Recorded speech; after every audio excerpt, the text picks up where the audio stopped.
Hi, this is Michael Buffer, and welcome to the BoxHard Podcast. Hello, everyone. This is Mikey Garcia. It's the monster from the swamps, Regis Rougarou Prograis. Hey, what's up? This is King Carlos Molina, former IBF world champ. This is Michael, the Bounty Hunter, 2012 Olympian and your people's champ. This is Charlie Edwards, flyweight champion of the world. This is Fast Eddie Chambers, and you're listening to the BoxHard Podcast with my main man, Joey Coastman. Hello, everybody, and welcome to episode 401 of the BoxHard Podcast. I'm your host, Joey Coastman. I'm joined as ever by my main man, Mr. Fast Eddie Chambers. Eddie, how you doing this week, my man? I'm doing great, Joe. How you feeling, my man? Always good when speaking with you, Eddie. Always good when speaking with you. There's a fact on the podcast that obviously Eddie's voice is the last voice on the intro. So you actually hear Eddie's voice before mine every single week. And then obviously I come in and then I bring Eddie in and then he brings me back in. And then, I just wanted to point out, it's a bit of a pointless fact, but yeah, Eddie's on the intro every week, and you hear him before me. Go on, Eddie. I like that. I'm in there. I mean, I'm in there anyway because I'm on the podcast, but it's nice. It's nice to be in the intro. That feels good. There we go. They don't call him fast for nothing. He beats me to the microphone. Anyway, let's dive straight into the review part of the show. We're going to start here. Last Friday, the 16th of June at the York Hall, Bethnal Green, London. It was on Sky Sports. Let's start with the undercard. A few fights to run through. Hassan Azim, now 7-0. A TKO for him in the very first round against Ruben Angulo. Now 8-7 with 2 draws. Angulo down prior to the stoppage. Sam Gilly, friend of the show, Sam Gilly, now 16-1. A knockout in the 6th and final round against Ellis Corrie. 7-2 now with a draw. Oh my goodness. He hit him with this left hook, and I think there was about 14 seconds left of the fight. You know, it was in the final round, the 6th round, like I say. Hits him with this left hook, and he screamed. He was on the floor screaming, rolling around. Like, the scream was honestly quite disturbing to hear. Like, it was just an absolute peach of a body shot. And like I say, you know, to get a stoppage over Ellis Corrie, I think once again separates Gilly from this level of competition. Really, it's kind of hard to.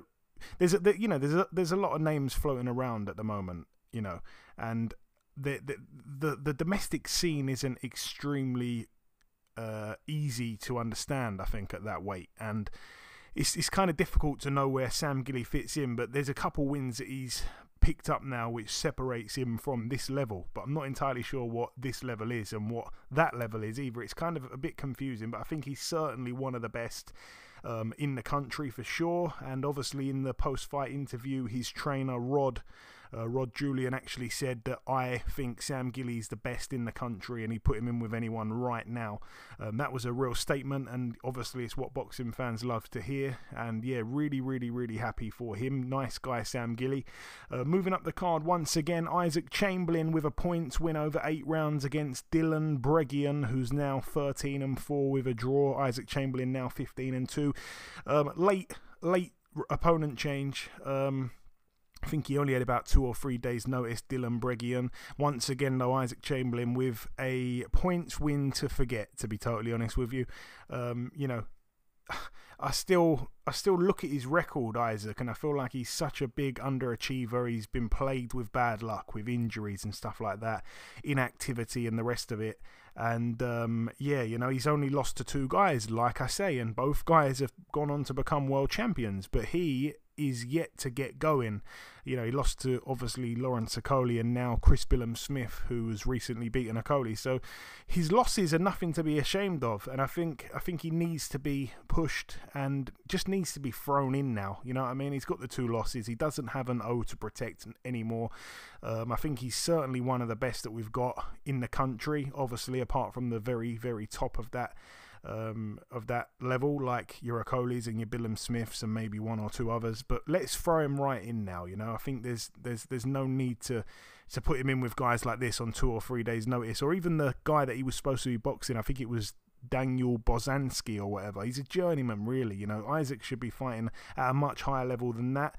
Vidal Riley on the card, now 9-0, a TKO for him in round 4 against former opponent of his own. It was a rematch, an instant rematch with Aniz Taj, who's now 7-4. Taj down from a left hook in round 4, and his corner through the towel in. Yeah, hats off to Vidal Riley, I suppose, in some way. I didn't think that it was a smart move taking the rematch with Taj. However, he turned up and seemed to take Taj a hell of a lot more seriously than he did in the first fight, and he just dispatched of him quite easily. It was quite one-sided. And yeah, you know, I want to see him pushed on once again because, you know, he believes in himself. He's a very confident guy, but I think there's too much hype around him right now for his level, in my personal opinion. Moving up the card once again, Aaron McCann moved to 17-1. Sorry, not 17-1, 17-0. It was for the vacant WBC International Middleweight title, a 10-round unanimous decision for him over Uzima Lima. I think it's Uzima or Uzma Lima, I think it may be said. He was 10-0. He's now 10-1. Lima only had about, again, 2 or 3 days notice for the fight, if that. And yeah, Lima, I think from Portugal or something, if I'm not mistaken, or maybe lives in Portugal, put in an absolutely brilliant performance. You know, to think that he had such little notice. He went in with, you know, an undefeated guy that has a lot of hype around him. We're getting quite excited about the McKenna brothers, and Lima went all the way with him, you know, and won a bunch of rounds, and it was a cracking fight. It really was. It was such a good fight. I feel like, you know, York Hall, as I've said so many times, no matter what fights are on a card at York Hall, there's always one that is a barn burner, and this was that barn burner of the night. So yeah, really impressed with McKenna, but yeah, very impressed with Lima. I'd like to see him again, you know, given a better opportunity with more notice. I think he could maybe do something quite big. We'll have to wait and see there. I don't think he's even a middleweight really, so he did it incredibly well, and I think he's going to go back down to 154, or maybe I may have even seen someone say 147 is a weight he could probably make.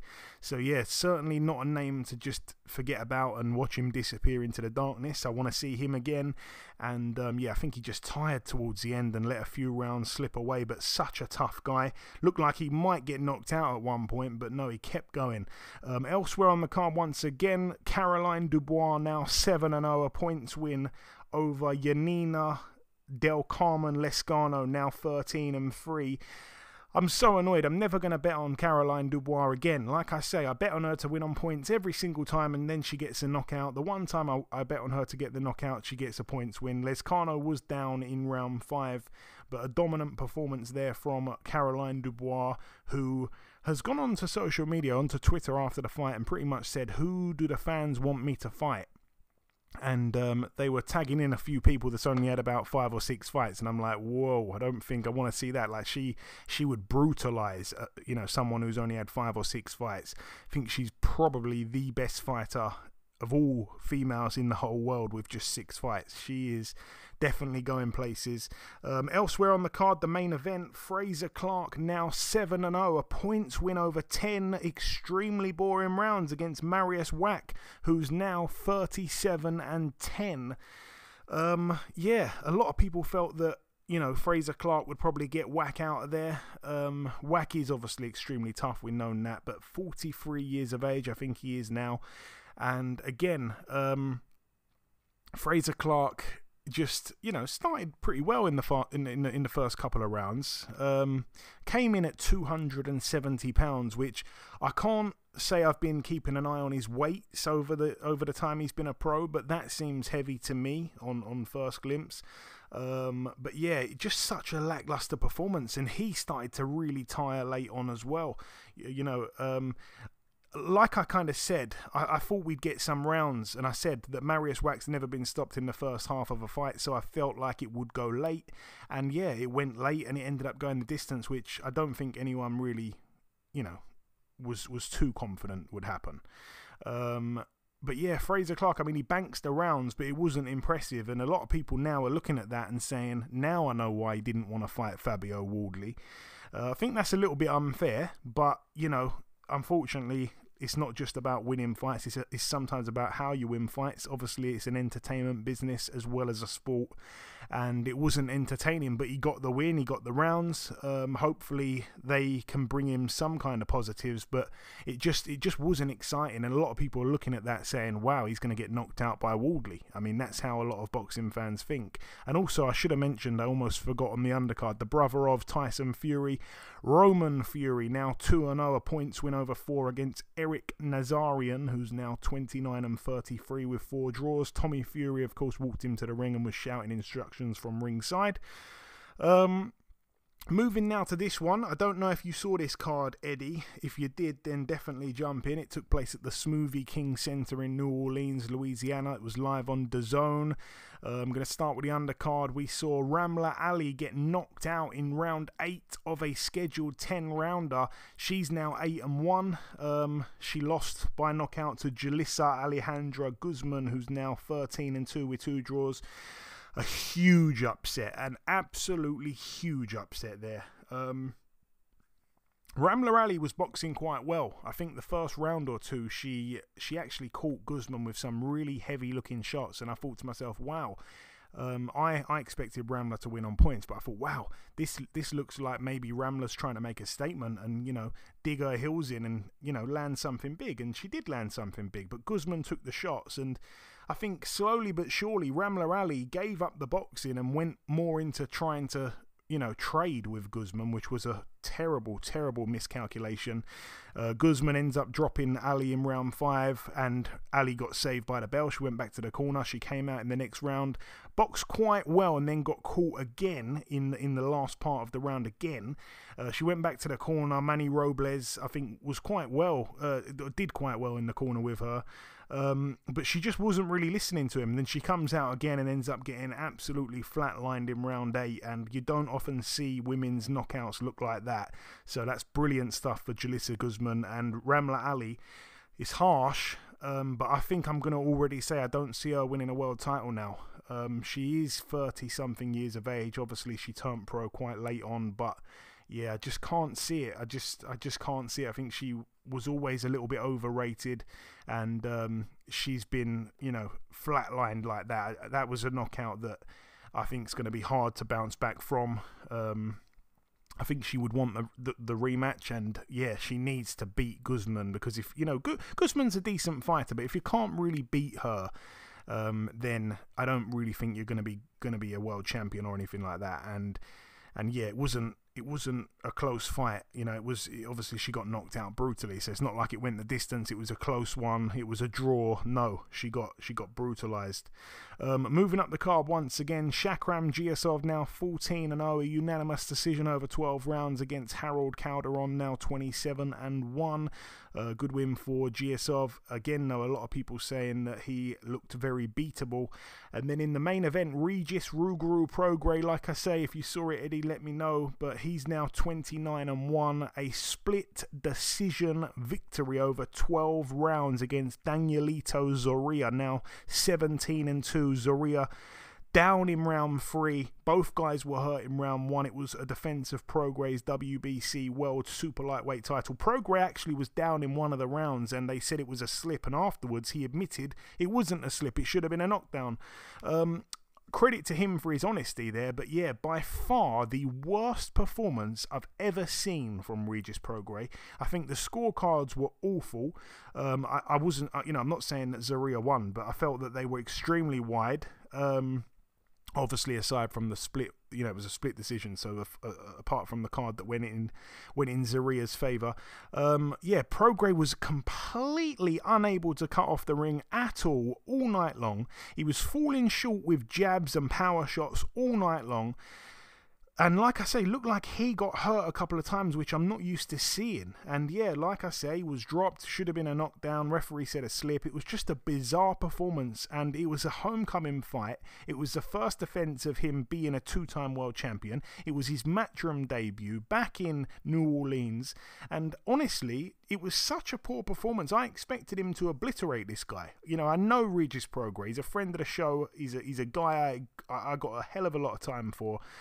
And the way he fights, we've come to love his aggressiveness, the way he goes in. He never wants to leave it in the judge's hands. He likes to go in there and knock people out. And this guy, let's be totally honest, Danielito Zorrilla, his claim to fame was that he lost to a name. And that guy obviously was Arnold Barboza. Arnold Barboza went the distance with him and gave him his only loss. And Regis wanted to do one better than that because he, of course, is a rival with Barboza. So he wanted to knock him out, and he did not come close to it. And yeah, on that performance, I'm telling you now, I think a few fighters would have beaten him if they were in that ring with him on Saturday night. Jack Catterall being top of that list. They're talking about a fight there between Jack Catterall and Regis Prograis. They've been talking about it a long time. And when I had Jack Catterall on the podcast a few weeks ago, I said, Jack, you definitely beat Josh Taylor. You should have been given all of the belts in the Mao. You should have been given all of those belts. You shouldn't have even had to have another fight to win those belts, right? And if you do have to have another fight, it should be against a paper bag, a wet paper bag, and you should be given the belts nice and easily because that's what you deserve. You're the uncrowned, undisputed champion at 140. But he wanted to fight Regis Prograis, and he wanted to fight Regis Prograis before Prograis even had a WBC title. And I thought it was madness because Prograis, on his best night, could probably knock Catterall out and maybe change Catterall's career, and Catterall might never become a champion, and it would be sad to see that happen to Catterall considering he is an uncrowned, undisputed world champion. But I'm telling you now, based off what I saw from Prograis the other night, Jack Catterall would not lose a round over 12 against him. So yeah, I was quite speechless with the performance. Zorrilla definitely deserves another big fight after that. And yeah, just absolutely bizarre from Prograis. I don't know what to say. Speechless. Moving out now, though, to the final card. It took place at the Gold Coast Convention Centre in Broadbeach, Queensland, Australia. Over here, Sam Goodman, now 15-0. A split decision victory over 12. I didn't see it, but he was able to take the O away from Rais Aleem, now 20-1. That was over 12 at Super Bantam. And of course, the main event, Tim Tszyu, now 23-0, a knockout in the first round against Carlos Ocampo, now 35-3. Tim Tszyu ticking all the boxes once again. It was for the WBO Interim World Super Welterweight title. We saw Carlos Ocampo when he first popped up on the scene, getting knocked out in one round by Errol Spence. Then he put together a nice few bunch of wins. And then got in with the Towering Inferno, Sebastian Fundora. And Sebastian Fundora was knocking everyone out at the time, but couldn't get rid of Carlos Ocampo. They went, I think it was 12 rounds. And I thought, wow, maybe Carlos Ocampo just looked really bad against Errol Spence. Maybe he got caught cold in the first round, and maybe he's a lot better. He does still have that amazing bunch of wins, 35 wins, just 2 losses. So yeah, he lost on points to Fundora. He must have some ruggedness, some toughness about him. Obviously, being a Mexican fighter, you're born with that stuff anyway. But yeah, he gets in with Tim Tszyu. Tim Tszyu hurts him early on in the first round, and then gets him out there. Just doesn't let him, doesn't let him off the hook, and just ragdolled him a little bit. Got him out in the first round. So that's a mad statement from Tim Tszyu there. He's knocked out a fighter in one round that Sebastian Fundora couldn't knock him out in 12 rounds. So for me, wow, that's a big statement. He's done what Errol Spence did, and he's done it in the same round as Errol Spence. And like I say, Tim Tszyu, as I've said so many times, he's got much more than his father's last name. But anyway, that brings part 1 to a close. The final thing for me to do is to welcome this week's special guest.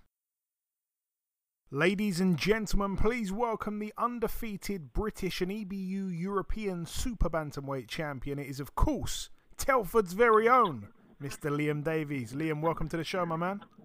Thank you for having me, mate. Hey, it's my pleasure, Liam. So it's the first time you've been on the show, so like I say, welcome once again. You're a fighter that I've rated for a long time now. I think it's fair to say that the wider audience really saw the breakout win was definitely the Marc Leach win. A lot of people, obviously, before the fight had that down as a 50-50. I mean, Leach had beaten, obviously, Ashfaq, Chris Bork, Thomas Asomba and more. And yeah, he was on a hell of a run. Obviously, you had him down in round one, which I think surprised a lot of people. I know it's some time ago now, Liam, but just walk me through that fight briefly, the night that you, of course, picked up the British. Yeah, I'd probably say it was probably a 70-30, wasn't it? A lot of people doubted me. I think not many people but me, my dad, and everyone else on my team was believing in me. But yeah, it was no risk, no reward. That's the kind of attitude we roll with, and we went in believing we could win. And yeah, like I say, from the first bell it went well. I actually got the cut, didn't I? And it was my first 12-rounder, so it was all new experience to me. And yeah, I stepped up to the plate and took the title off, like you said, a well-deserving champion. Yeah, it was a fantastic display. Like I say, I think that was really, your breakout performance. That was the one that, exposed you to a wider audience. But yeah, your last fight, let's touch on that. Obviously against the Romanian nightmare, Mr. Baluta. Once again, for me, you solidified your status as a top operator. Baluta has caused absolutely everybody, apart from you, nightmares. Obviously, David Oliver Joyce, TJ Doheny, Michael Conlon, Brad Foster, Andrew Kane. I thought you boxed excellently that night. Talk me through that one, Liam. It was another one where I think some people was unsure if I was ready for that fight. I definitely think Baluta thought I wasn't ready, and like I say, last year was a good year for me. I still don't think it's in the best of me, but I've got the experience behind me now, and like I say, I've fought two different fighters in Leach and Baluta, and it's just experience in the bag, and it's two good fighters, really, and I think I've done a number on both of them, so I don't think I'll really get the respect I deserve. I'm not looking for respect anyway. But, yeah, I'm sure, like I say, after my fight, Baluta's gone on to beat Kane, and Leach has been avoided like the plague, so I think that says it all, really, and I believe I've done a number on him, and if I'd done it again, I'd do it even better.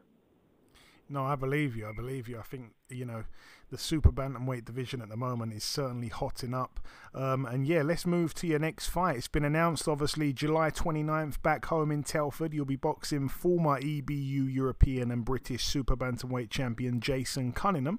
Obviously, he wants to try and get his old belts back. How do you see the fight unfolding, Liam? It's a good fight. He's obviously been around a long time, but look, I just see it as this is my time now, and it's another good name to tick off. And I think this one I'm aiming for my best performance to date. So I believe since last year I've been in the gym working on stuff.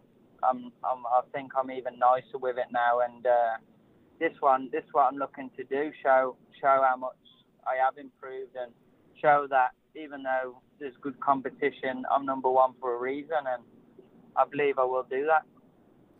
And I think, Cunningham has had a career full of ups and downs, full of comebacks and setbacks. And that knockout loss to Zolani Tete obviously was a bad one. But for him to come back in a fight with Miguel Gonzalez last time out, I felt it was quite a ballsy move. And obviously he boxed well. He showed us 10 good rounds. Would you say, Liam, that he is the best fighter you'd have boxed as a pro? Or if he isn't, who is? I'd say Leach is the best southpaw in the country, but we're going to see, aren't we? We're soon going to see, but I've treated it like, listen, I'm the champion, but I've trained like the challenger, and 29th of July, I'm going to show why I'm the champion. That's how I'm rolling with it. And a fun fact, this is a really interesting fact actually. Cunningham has obviously had 39 career fights. I've only ever been to 2 of his fights, and they are the only 2 times that he's been knocked out. I'm not sure what to say about that. I won't be ringside in Telford. Was they were, I was there when he got knocked out by Tete and when he got knocked out by Belotti. Oh, okay. So I'm like the bad luck charm for Cunningham, but sadly I won't be there in Telford. But you know, I want to get your take, Liam, on a fight that goes down August 18th. Obviously, your former opponent Baluta gets in with your rival Dennis McCann. How do you see that fight going? I cannot wait. They're all my rivals. But yeah, it's a good fight. I think it's going to go one way or the other. Obviously, anyone that fights Baluta, if they got anything between the ears, they're going to do what I done. Do you know what I mean? Tried to do that, but easier said than done. And like I say, it don't really matter to me. But hopefully McCann wins and keeps this fight alive. I'm sure whoever wins is going to want to fight me. They all want to fight me now, don't they? That's what I'm saying. I know there was a lot of hostility from Andrew Kane, obviously, before he fought Baluta. I think he said he wanted to meet you in the car park, but obviously Baluta beat him, and that's kind of fizzled it out. So I guess when you're saying you want McCann to win because it'll keep that fight alive, you don't want the same thing to happen. Yeah, either way, like, I don't really think about it too much. I'm gonna focus. I'm gonna win this fight, and I want someone in the top 5 in the world. I want to real test myself because I've already proved myself. Do you know what I mean? I've been and beat these lads, and now it's like they're fighting them because they got to see how far off they are from me, and that's what I don't blame them, but that's what I want to do with these top guys like Aleem, Theodore Sport, Sam Goodman, the American, or fight Sam Goodman myself, or Marlon Taphouse is my number 1 I'd love to fight.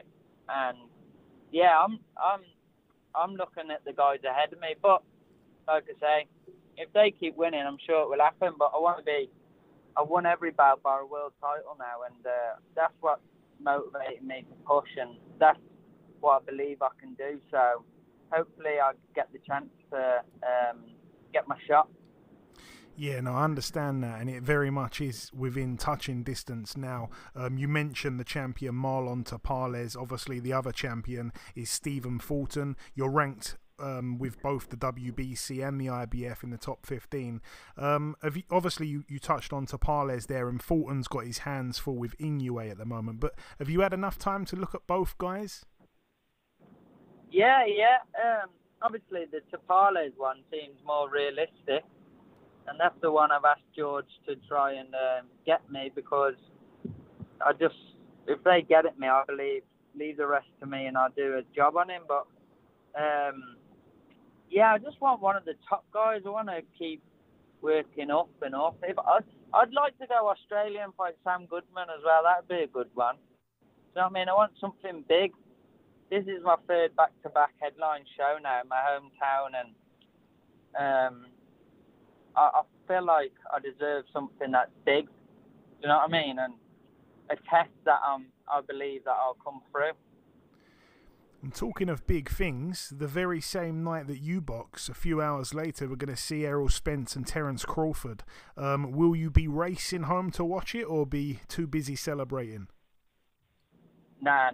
I celebrate with McDonald's, mate. Yeah, I'll be eating some food, chilling. I'll stay up and watch that fight, definitely. With a nice ice cold glass of Coke and a burger. I'm going for Crawford, but my dad reckons Spence, so we've got a bit of a little bet on between us, and yeah, we'll have to watch that together after with the new belt. That's the plan. I'm a Crawford man as well. Obviously, I was sat right in between you and Dennis at York Hall at that David Adelaide fight the other week. You were both talking right over me, so I could hear everything that was being said. What is it, Liam, because I still don't quite get it. But what is it about you that seems to get under everyone's skin? I know that you seem to really push Andrew Kane's buttons, like, but you don't really seem like. I don't know what it is. Like, how'd you do it? I'm good at the game, ain't I? I'm good at the game. I don't know. I don't know what it is. Everyone, they all seem to dislike me, and look, they all want something I've got, which I understand, but it's going to be a hard night's work for anyone to take away what I've worked my whole life for. So I welcome anyone, but like I say, the only one that really makes sense is a big one, is the McCann one, because they think he gets a lot of big stuff, he's well known, and like I say, I just believe that he's not on my level, and if he gets through Baluta and they offer it a big fight, then yeah, but other than that, they need to offer me something, because otherwise I want something offered. So I mean, this is, all these guys have got all these, especially McCann, all these followers on Instagram and whatever. And I'm the only one doing my third back-to-back headline, selling out a show in my hometown. So these guys can have as many followers as they want. They ain't doing what I'm doing, and sometimes I feel like they get a lot more bigged up. But it's one of them. It's gonna come. It's gonna work out for me. I work too hard for it not to work out. So I'm sure whatever's meant to be will be, and it will be a big fight. Hopefully we can do it soon, but he's got to get through Baluta first, and this is his first proper test. So yeah, when I seen him, I wished him luck, and like you said, you heard the conversation, and I said we'll happily do it if it makes sense. So it's not a problem to me. Yeah, one interesting factor is obviously McCann sparred a lot of rounds with Baluta, but what we do know is that McCann's never made 122 and sparred Baluta. I think that's going to be a big factor, actually. I know he's sparred him when he's been a lot heavier. Just before we wrap it up, Liam, we've kind of flown through everything. I just wanted to throw it back over to you, just if you want to sign out with any closing words just to the listeners, if you want to sign out with a final message before we let you go, and of course don't forget to plug your Instagram and Twitter handles if you're on Twitter. Yeah, I just want to say thanks to you for having me. Thanks to Telford, my people in my hometown getting behind me. The 29th of July, 4 belts on the line, headlining in Telford International. Make sure you get tickets before they go. I want to big up my sponsors for supporting me leading up to this big fight of mine again, showing massive support, and truly grateful. I want to big up Fight Sponsor for helping me behind the scenes, my team, my dad, my wife, everyone that's part of the team. It's like I say, it's fight number 14, and we keep working up. Add me on Instagram if you want. I'm not really bothered. I think it's Liam Davies 1. And make sure you tune in TNT Sports on the 29th of July. It's going to be done inside the distance. There we go, done inside the distance. It's always an absolute pleasure to watch you fight, Liam, and it's been an absolute pleasure having you on this week as well. Thank you for your time, my friend. Best of luck July 29th at home in Telford, and we'll speak soon afterwards. Yeah, thank you again. Speak soon. Cheers. Okay, now it's time for part 2 on this week's show. This part, of course, the news part of the show. I'm going to start here with this one. Jaron Boots Ennis has his next fight announced. It's going to be going down on July the 8th. I feel like maybe this is a piece of news that maybe we spoke about before. I'm not entirely sure. It came up again in my inbox, but he gets in with Romain Villa. That's going to be headlining live on Showtime again, July the 8th. That's going to be going down in Atlantic City at the Boardwalk.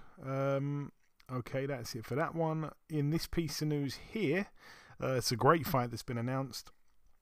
Dennis McCann gets in with Ionut Baluta. That one's going to go down at the York Hall August the 18th. Known about that one for a little while. I think it's a brilliant fight. I like that fight for Dennis McCann. I think it's a really tough fight, actually. In other news as well, next weekend, not this weekend, but next weekend, Natasha Jonas, she will be getting in with Candy Wyatt. That one will be for the IBF world title at welterweight there. So Natasha Jonas going to try and become a 2-weight world champion there when she moves down in weight. Again, July the 1st on the undercard of Marshall Cruz DeZern, or Cruz DeZern Marshall, I think we should say, as DeZern is the champion. We had her on last week. And then, on the same date, July the 1st, Jared Anderson was going to be boxing Zan Kasabutsky, but Kasabutsky couldn't travel to the US in time due to visa issues. So in steps former IBF heavyweight world champion Charles Martin to step in there and take on Jared, the real big baby Anderson. I think it's going to be an interesting fight. That's it though for the news. Moving on now to the preview part of the show. We're going to start here at the Ota City General Gymnasium in Tokyo, Japan. Like I say, Eddie, I will be coming to you a lot in part 2, but I'm not going to come to you here. We've got Daigo Higa, 19-2 with a draw, former, I think he was flyweight world champion. I'm pretty sure he was flyweight, not superfly. But anyway, he was banging everyone out. I remember him being about 14-0 with 14 KOs, and then he lost by knockout to Christopher Rosales, and that pretty much completely changed his career. So he's still hanging around these days with a record of 19-2 with a draw. He gets in with Sirachai Taiyen, who's 65-4. That one going down over 10 rounds there at bantamweight. We're also going to see the rematch between Joshua Franco, 18-1-3. He gets in with Kazuto Ioka, who's 29-2 with a draw. This fight, like I say, is a rematch. Last time they fought to a draw in Japan, and Franco goes back to Japan. He's almost like the king of rematches, Joshua Franco, because he's had so many rematches. He boxed Oscar Negrete 3 times, boxed Andrew Maloney 3 times. Now he gets in with Ioka again, and he usually comes on top. He usually goes away and improves and comes back and wins the second fight. Moving out now to the Memorial Auditorium in Lowell, Massachusetts, USA. Over here, friend of the show, Michael Hunter returns to the ring for the first time in a long time. His record 20-1 with 2 draws. He steps in with Donnie Palmer, who is 12-3 with a draw. Donnie Palmer, the 6'10" heavyweight. I remember being there when Joe Joyce flattened him in a round back in 2018 at York Hall. But since then he's racked up 3 wins and a loss last time out, unanimously over 10.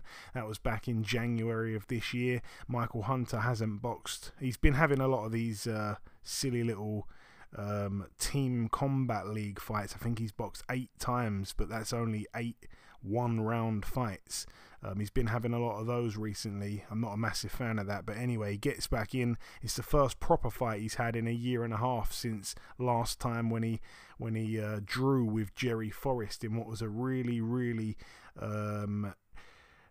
disappointing performance from him. Moving out now to the Armory in Minneapolis, Minnesota, USA. This one's going to be going down on Showtime. I'm going to be coming to you here, Eddie. Where to go? Erickson Lubin, 24-2. I know that you have been a big fan of his over the years. I'm not sure where you stand on that at the moment, but anyway, he returns to the ring in what I think is going to be a decent fight. Actually, he's coming off that loss last time out to Fundora. That's just over a year ago now, 14 months ago. He gets in with Luis Arias, 20-3 with a draw. Luis Arias, still can't believe he beat Jarrett Hurd, but that one was 2 years ago. Doesn't time fly? Eddie, what do you think about that fight there, Lubin and Arias? I mean, he's gotten that win over Jarrett Hurd a little while ago, but it's not the same Jarrett Hurd that we remember when he was winning the title or when he was really challenging at a high level and obviously being a champion. So it's hard to – I'm not trying to take anything away from him and, the success he's had recently, with the win, with that fight, that win in particular, but it's just not the same. So, when I look at Lubin, he's such a talent. I really, really like Erickson Lubin's game. Almost every part of it. You know what I mean? Obviously, there's some things that he needs to, as far as defense. And, obviously not everything's going to be perfect after, obviously, he's taken a few losses.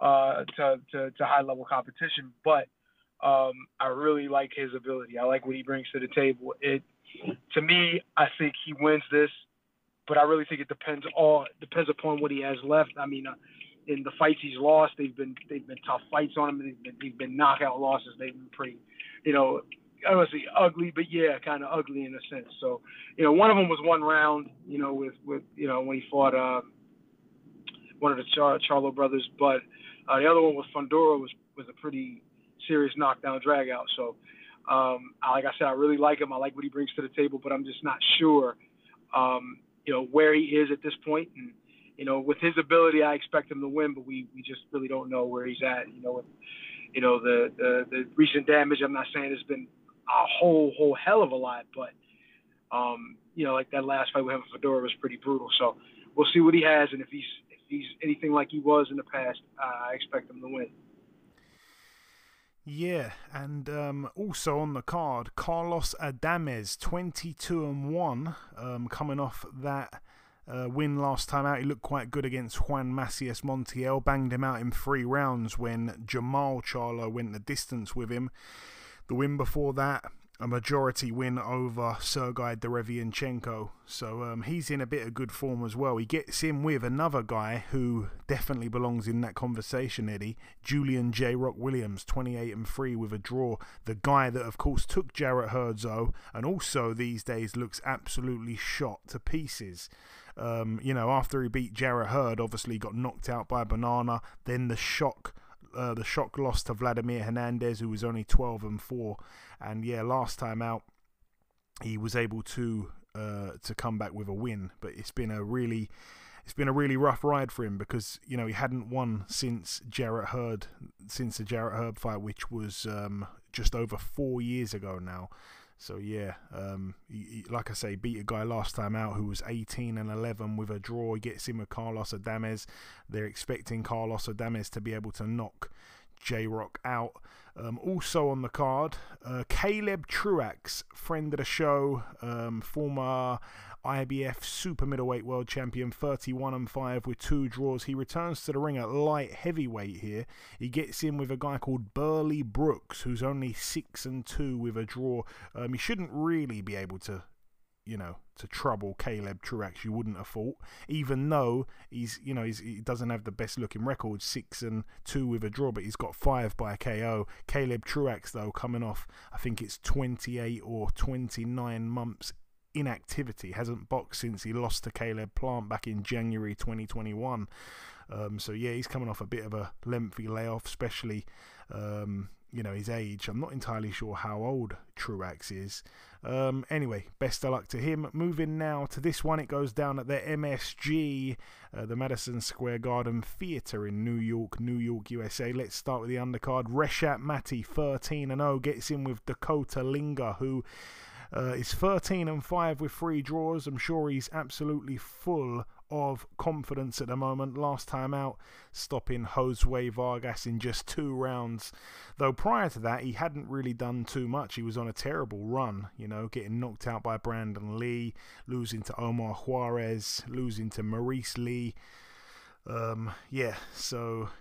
Anyway, I'm sure he'll be full of confidence after knocking out Vargas, though I'm not entirely sure how good Vargas is. And it's gonna be a tough one against Reshat Mati. I wouldn't be surprised if that is quite a good fight, actually. I wouldn't be surprised if that I was going to say steals the show, but to be honest, there are a couple of decent and intriguing fights, so maybe I wouldn't go that far, but I think it's going to be a good one. Elsewhere on the card as well, I'm going to definitely come to you here, Eddie. Adam Kaunaki, 20-3, of course, coming off his 3 defeats all in a row. The Robert Helenius back-to-back knockouts, and then last time losing to Ali Aaron Demarizan over 10 rounds. He gets in with Joe Cusumano, who's 21-4 with 19 KOs. Only been stopped once in his 4 losses. That was a first-round knockout to Daniel Dubois back in August 21. But yeah, to be honest, you look for his record, Cusumano. Don't think he's a great fighter. He's been a pro since 2010, and he's really kind of, only beaten really, low-level competition. No one... I mean, yeah, he beat... His best win of his career was a knockout victory against Gregory Corbin, and that was back in 2020. But Corbin's not fantastic. But yeah, anyway, like I say, gets in with Adam Kalnacki. And the one thing that just bothers me is that he can bang 19 KOs from 21 wins. I tell you what, 9-1 to get the knockout against an awfully, you know, I don't know what I was going to say there, but, you know, Kalnacki on an awful run. I think that's worth a little punt there. But I don't see it going 10 rounds, Eddie. I don't know if you know much about Joe Cusimano, but Adam Kalnacki in awful form. Cusimano. Damn, I was actually thinking. Nah, it's not the one I was thinking of. Yeah, I was just about to say, oh yeah, I know, and then I would have been saying the wrong guy. But yeah, there was a guy that I was at camp with, and I was helping a guy by the name of Damian Niaba, a Polish kid, big 6'7" Polish kid. I was up there sparring, and there's another guy that was up there, but his last name wasn't Cusimano. Wait, or was it? What's his name? Say his name again, Joe. Joe Cusimano. He's from Virginia. Wait, Joe is not. I think it might actually be him. You know, it might actually be him. I'd have to look at his Instagram to be 100% sure. But you know what? It might be him. And he was, because I was up in camp with those guys, and he was sparring with one of our favorite guys right now, Big Bang Zhang, and he was actually doing well. If this is the one I'm thinking of, and I think it is. And I think is it Joe Cusimano, or is it a different name? I don't know.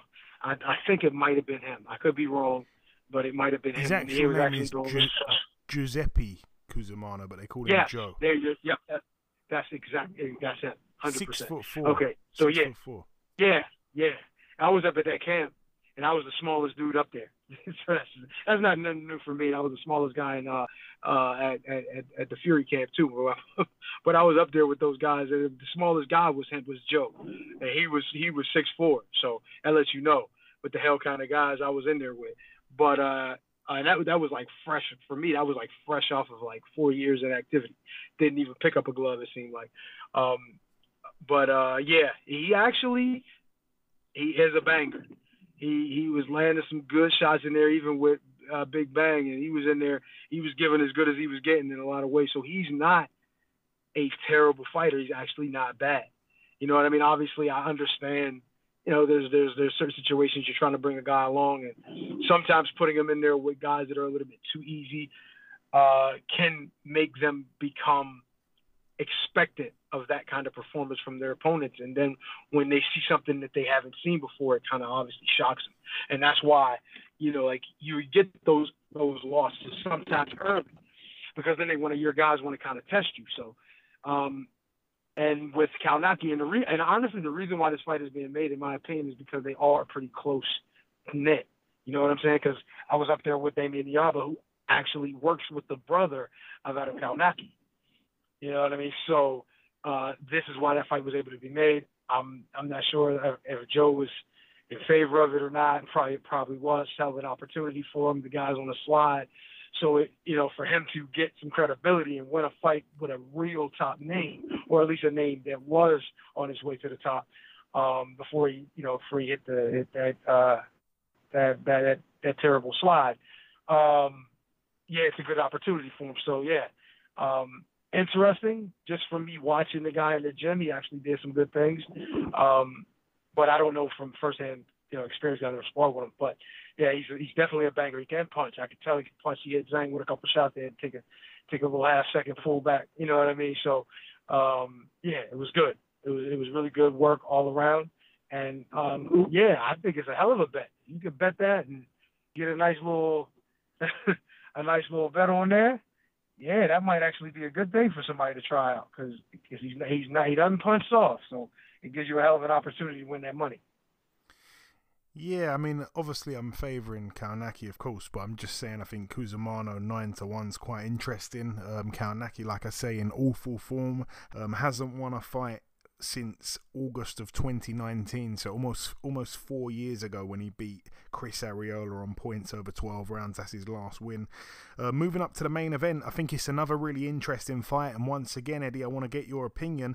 Edgar Berlanga, 20-0. Like I say, I've never seen anything like it, the way he turned pro and was just banging out absolutely everyone in a round. And then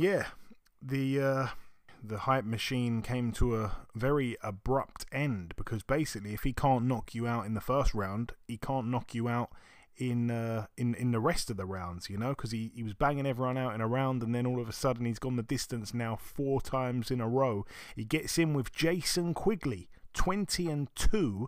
Of Jason's 2 losses, he's been stopped in both of them. A second round stoppage to Demetrius Andre, which doesn't look too great, and then a 9th round retirement against Turiano Johnson back in 2019, that one there. But yeah, gets in with Edgar Berlanga. I think it's an intriguing fight, and I do for some reason think we're going to see a couple of rounds. I don't think Berlanga's going to walk through Quigley, even though Quigley, I think, really and truly is a middleweight, isn't he? I think. I don't think he's been at super middle too long. I think he moved up there in his last fight, really. You know, he lost to Andre, then came back with a comeback win, which was earlier this year to Gabor Gorbix back in April of this year. That one was back home as well in Dublin. I remember that. Wow, time's flown. That only feels like a few weeks ago now to think of it. I guess it really was a few weeks ago. But yeah, he came back, beat him, but he was coming off 2 years and 5 months out. Wow, time has... No. Yeah, oh, no. He was out the ring for almost a year and a half, yeah, after losing to Andrade. Came back with an easy win against a journeyman. Now he's back in with Edgar Berlanga. I still think we're going to see a few rounds here for some reason. I like the over-under, which I think set at about 4.5 rounds. But anyway, I'm pretty sure we're both back in Berlanga to win. It's for the WBO, NABO super middleweight title. And then the final card to mention goes down at the 2300 Arena in Philadelphia, Pennsylvania, USA. It's not going to be televised, but we are going to see the ring return of former IBF super featherweight world champion, friend of the show, Philadelphia's very own Tevin Farmer. We haven't seen him for 3.5 years since he lost to Joseph Jojo Diaz in Florida. He gets back in with Avery Sparrow, who's 11-4, but a lot better than his record suggests. It's kind of the battle of Philadelphia here. Obviously, Sparrow has kind of had an up and down career. A couple of decent wins along the way, then a couple of bad losses. Coming off a loss last time to William Foster III. But yeah, he's been much more active than Farmer, and I think he's had about 5 fights in the time that Farmer's been out the ring. So yeah, once again, I think it will probably go the distance. It's a 10-rounder, like I say, but I wouldn't be surprised, I swear, if Sparrow pulled off the win on points, just because Tevin's been so inactive. Thoughts, Eddie? If you want to give any thoughts at all, if you know both guys. I know you know Tevin, obviously. Yeah, I mean, I know Tevin. I think I might have seen Avery Sparrow. Did he wasn't one that fought. Got banged out by Rolando Romero. Yes, then I said, yeah. But he beat Hank Lundy back in 2019. Yeah. I know. I seen him. You know, the fact that Tevin's been so inactive can be a little bit of an issue. A little bit of an issue, but it could be a hell of an issue, or it could be a small issue. It all depends on the kind of camp he's had and what he's been doing in the time off. If he's partying, hanging out, spending money, chilling, not really working, not really being focused, not really thinking about anything. You know, don't get me wrong. Sometimes it's nice to get away from everything, especially when, you know, it moves so fast. You know, you get so high so fast.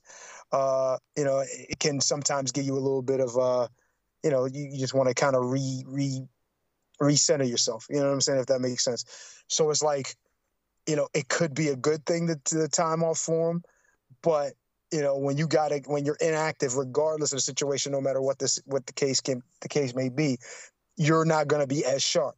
If you have a great camp, if you're training, if you're doing everything right, you still might not get the best out of yourself, coming back after such a long time off. I have experience with that. I've experienced where I've been out for a year and a half, and I came back and fought Tomas and had actually a pretty good performance. But unfortunately, I tore the bicep. But these kind of things happen, and I don't know especially at that weight, things are happening so fast. Guys are moving so fast, and the pace is so high. If you're off a millisecond, can be the difference. So even though, in a normal situation, you would expect him to go and just have no issues with this guy and be able to take him apart, pick him apart. The inactivity can be a problem, especially since the other guy's been pretty active. Now, I think the class is obviously different. We know Sparrow's a little better than his record suggests, but I still think that Tevin is, obviously a much better fighter, much more accomplished, done a lot more things. So, the experience level of the two is a little different, the caliber of opposition, even though Sparrow's been in with a couple of guys and got a couple of decent wins, still not to the level of Tevin. So we'll see on the night whether or not, it's an issue, but I expect Tevin to win. By decision. I don't necessarily expect a knockout, but I definitely expect a decision win from Tevin. Yeah, I think, like I said, there's a bit of smart money on Sparrow just due to Tevin's inactivity. But yeah, Tevin really should be too classy for Sparrow, and it should be a points win. Obviously, Tevin's not much of a puncher, only got 6 KOs from his 30 wins, and Sparrow's only been stopped the one time, which was to Rolando Romero, round 7. But yeah, that brings the preview part to a close. In part 1, we did the review part, then we welcomed our special guest. In part 2, we did the news. We've just wrapped up the preview part. The final thing for me to do is to come in with the outro, which I'll do in just a few seconds. Okay, and this wraps up episode 401 of the BoxHard Podcast. I've been your host, Joey Coastman. Eddie Chambers has been with me for the duration of the show. A huge shout out to this week's special guest, the undefeated reigning British and European Super-Bantamweight champion, Mr. Liam Davies. The biggest thanks of all, though, goes out to you, the listeners. Thanks once again for tuning in. Remember, if you do have a spare 2 minutes, please leave us a review on iTunes. That's about everything from myself, though. Enjoy your weekends, people. Stay safe. And we shall see you all again next week.